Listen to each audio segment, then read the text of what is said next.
Hi guys, Jay Smith here, welcome to AskGolfNut channel and welcome to Cleveland Zipcore XL irons. Now, XL must mean extra large because this thing is not exactly what you call small. I'm a blade player, so I look at something like this and it automatically looks like a massive battering ram golf club. If you're a player that wants confidence inspiring looks, this is the golf club that you want. However, actually, from Cleveland's point of view, this is the player's side because you've also got the Halo. The Halo is their hybrid head.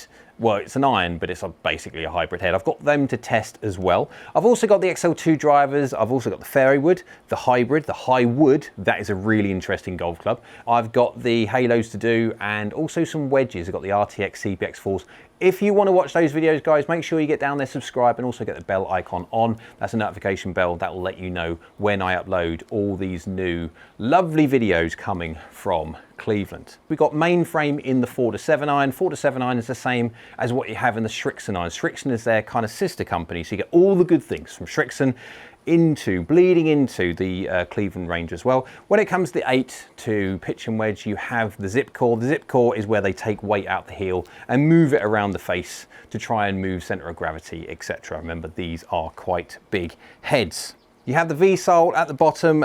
Cleveland's idea of turf interaction whilst trying not to get too much dragging. And turf interaction is interesting. I'll have to do a video on that one in the future anyway, because that's an interesting topic in itself. So let's go give this one a whack into the green. We are at Glenfora Golf Course, hole 10. It's a par 4 normally, but I have moved the tee box up to 182 yards. Yes, 182 yards is a long way for a 7-iron. I've got the 5, 7, 9 and sand wedge as well, because I just really, when it comes to these things, Cleveland, they do a lot of wedges, etc. And that's a great thing where you can mix and match if you want to blend. If you don't want the sand wedge on this one, which is quite a big sand wedge in the XL, obviously, and you want to go more of a bladed, they do the RTX, they do CBX4s. That's why I got all those ones, because I want to do a separate video on all the different wedge choices. Right, looks wise, we have quite a decent size thick top line for an iron. We have sole thicknesses, we have that V shape sole, which is quite an interesting look, but we also have a medium thickness to it. And blade lengths,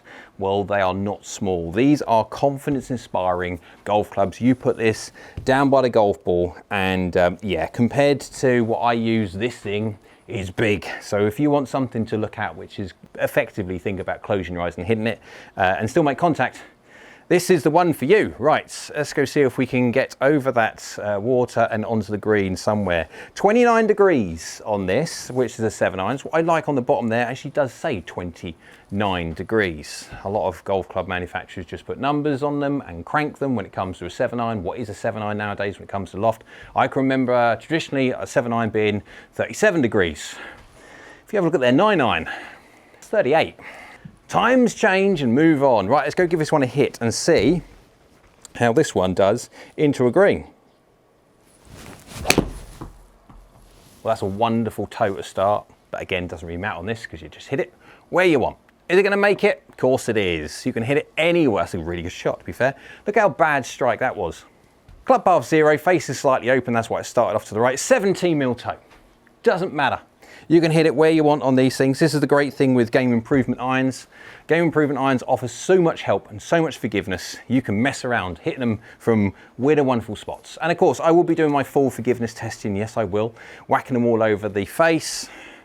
There's an example of just how forgiving these things are. That's gone 39 yards in the air and 50 degrees descent angle at 174 yards of carry. As 3/4 an inch off the middle. Yeah, it is funny using these kind of things. And Cleveland are brilliant at these. Not only have they got technology packed heads, but they actually come at a really decent price as well. Now, Cleveland are in the worlds of manufacturers, seen as possibly a medium brand. They're not the premium brand, although again, that's just what people perceive them to be. I see Cleveland with the looks of these golf clubs. I mean, they look every bit as good as a game improvement iron could be or should be. They do look really quite nice. Feeling on that, considering this is a cast golf club, it actually felt pretty good. Right, let's do a better job of hitting the middle this time, not mess around. That's going to be hugging the right-hand side. Slightly low on the face, but I think you'd agree. Absolutely fine. It's just, these are ridiculous, these irons. Club path point, 4 from the inside, faces again slightly open, 7mm low, 4mm heel, not bad really, just slightly low on the face, 37 yards in the air and 49 degrees descent angle. Carry, 179.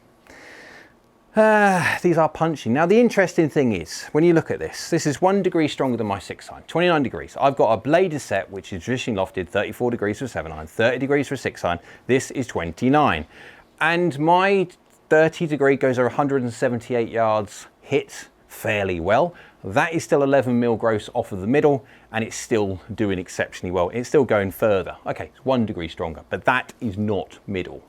It's already going higher than my 6-iron does. It's already stopping steeper than my 6-iron does, and that is not middle. That's why you have center of gravity. That's why you have all these game improvement side of things. So when people need help getting the golf ball up in the air, that is what these things do exceptionally well. We are hitting a green 180 yards away.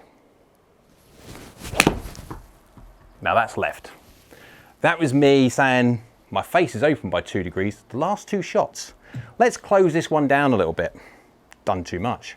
Path is 0, but face is now 2 closed rather than 2 open. That's not 2, that's 2, yeah, we kind of get the idea. It's still going 40 yards in the air and 49 degrees descent angle. However, it's gone fraction left because, again, that is me trying to adjust for the fact that I've had my face too open so far. But that is flying, 191 yards. Now, I'm fully warmed up. Yes, I am at my normal operating temperature of 91, 92 miles an hour. I will be doing these tests, though, when it comes to turning all this off, hitting this a bunch of times to see how well it works from off-center hits with the forgiveness side of things. I will also be testing this at 3 different swing speeds, my normal 3 different swing speed testing, because this is not going to be potentially for elite golfers. This is going to be for golfers that want help getting distance, want help getting golf ball up in the air. And so I'll be doing my test at 70, 80 and 90 miles an hour to encompass as many golfers as possible. But I tell you what, considering this is a game improvement iron, it's a cast iron, it's a technology packed rocket of an iron, it doesn't actually feel that bad. Now feel to me is massive because I'm a blade player. This isn't bad at all. That's open. I could feel it. It's not bad, it's just slightly open.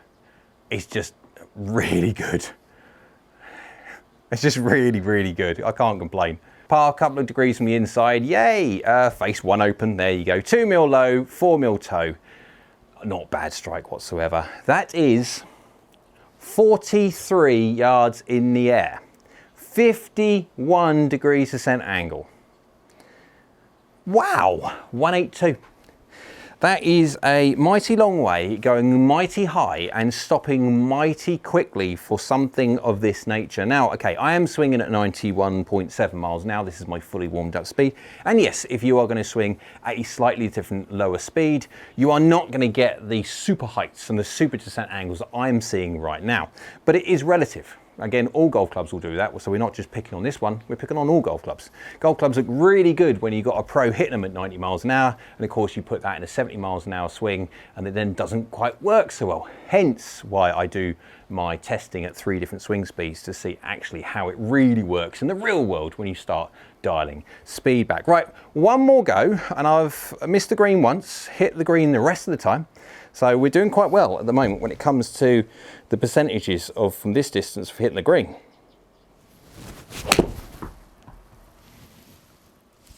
That's just really good. I'll take that all day long. Much better delivery.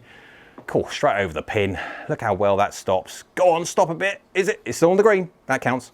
Club path 0, face is 0, slightly toey, 7mm toe, 4mm low, which is not bad whatsoever really, but well, there you go. 40 yards in the air and 50 degrees descent angle, 49.4 at 184 yards. These things are mighty impressive. They really, really are. The only thing I don't like about them really is the fact of how big they are, but that's their selling point. The part of the XL is the fact that they are XL. If you want something which is confidence inspiring, and I tell you what, this thing is definitely confidence inspiring.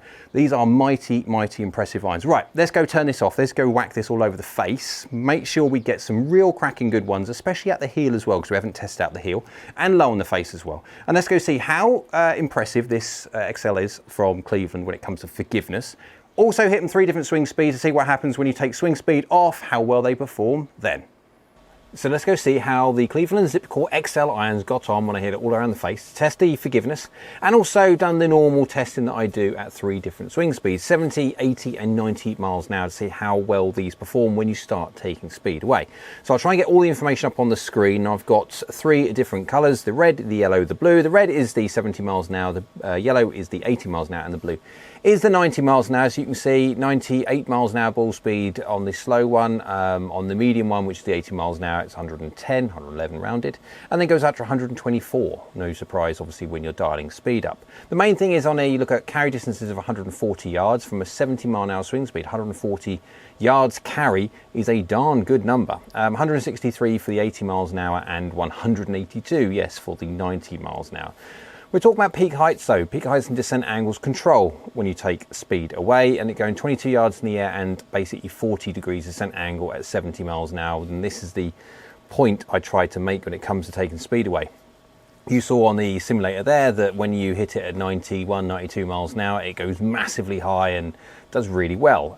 You start taking speed away and it doesn't quite do as well, let's say, that's fair to say. But it's still doing fine. These are 7 irons, remember, these 29 degrees, they're going 140 yards at 70 miles an hour, and it's still at 40 degrees descent angle, which is the cut-off point. I would say anything that goes into the 30s as a norm, you're going to be looking at stopping there and going into something that's going to be a little bit more helpful. And again, if you deliver similar to me, we'll go to the club head data in a sec, but you could get away with a 7 iron of this at 70 miles an hour, carry it 140 yards and still stop it on the green. 6 iron, no, we're having a different conversation about what either golf club to have. You could either have something like the Halo, which is a much bigger iron, which will gear the golf ball a little bit better to try and get the golf ball a little bit higher. So that's a possibility in the 6, or most probably go to a full hybrid. But if you go 80 miles an hour, 163, 30 yards in the air, 44.4 degrees descent angle, that is stopping on any green, no problem whatsoever. Have a 6 iron, again, no problem whatsoever. Again, though, 5 iron, I would definitely be thinking about moving into a hybrid rather than a 5 iron, or going something like a 5 Halo if you want a little bit extra help. And then when it comes to the 90 miles an hour, have what golf clubs you want, because you're going 182 yards carry, 40 yards in the air, and nearly 50 degrees descent angle. You could be popping 6 irons, 5 irons if you wanted, no problem. By that point, you're going to be doing well over 200 yards carry and going into your woods. Let's go look at the club head data quickly. We've got 70 miles an hour, 80 miles an hour, 90 miles an hour, and they're all 10 miles an hour apart, bar 0.1 of a degree or so. And we've got efficiency 1.39, 1.38, 1.38. Efficiency is within 0.01. We're talking attack angles within 1 degree. We've got club path, very small amounts, face to path, very small amounts. Loft, the most important thing, 26.2, 26.1 and 26.1. These are 29 degree irons, 7 irons, but okay, so when you start taking speed away, etc., to try and get these apples for apples testing, you must make sure that you deliver the same loft, and within 0.1 of a degree it's all the same. And then face impact strike is basically very, very similar, as you can see. So let's go test the forgiveness. How well does this thing do when you don't quite hit the middle? First of all, we need to find out what happens when you do hit the middle and how well it works. We've got one here, 1 mil high, 0 mil hill, so within 1 mil, absolutely perfect. 1.38, that is a mighty good number. We have got a face which is slightly open, but 25.7 degrees of loft. It's going 186 yards, 50 degrees descent angle, 41 yards in the air. That's having no problem stopping whatsoever. So what happens when we hit it slightly heely? This is 10 mil heel, 3 mil high, so about ½ an inch gross off of middle, but on the heel. And we have a face which is slightly closed, but a loft of 26.6. We have got slightly a little bit more loft and a slightly closed face. They normally cancel each other out. 1.35, so we're dropping 0.03 from perfect, which, again, ½ an inch off the heel is not bad at all, like really isn't. If we go slightly more, 16 millimeters heel, 2 mil low, so we are now talking 3/4 of an inch off the middle heel side, which is generally speaking for a golf club not good.